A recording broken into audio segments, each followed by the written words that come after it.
রব্বুল আলামিন বললেন, নিকটাত্মীয়দেরকে দান করো, নিকটাত্মীয়দেরকে দাও, যারা তোমাদের ব্লাড কানেকশনের আত্মীয় তাদেরকে তোমরা দাও। এখানে জেনারেলি বললেন দাও, কি দিব সেটা তিনি এখানে বলেন নাই, সেটা তিনি সূরাতুল ইসরার মধ্যে বলেছেন। আল্লাহ বলেন, ওয়া আতিযাল কুরবা হাক্কাহ, নিকটাত্মীয়দেরকে তাদের অধিকার, তাদের প্রাপ্য তোমরা বুঝিয়ে দাও।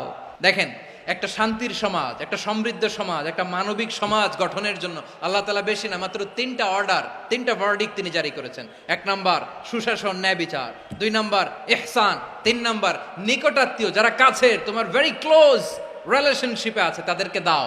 দাও, দিলে বাড়িয়ে দেয় কে?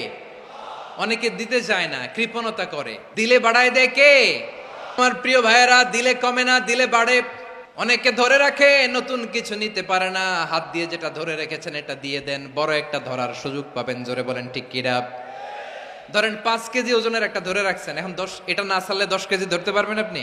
আচ্ছা, 10 কেজির জিনিস একটা আছে হাতে, ওইটা যদি ছেড়ে দেন তাইলেই না 15 কেজি ধরতে পারবেন। কথা বলেন ঠিক কিনা? তাহলে দিলে বাড়িয়ে দেয় কে?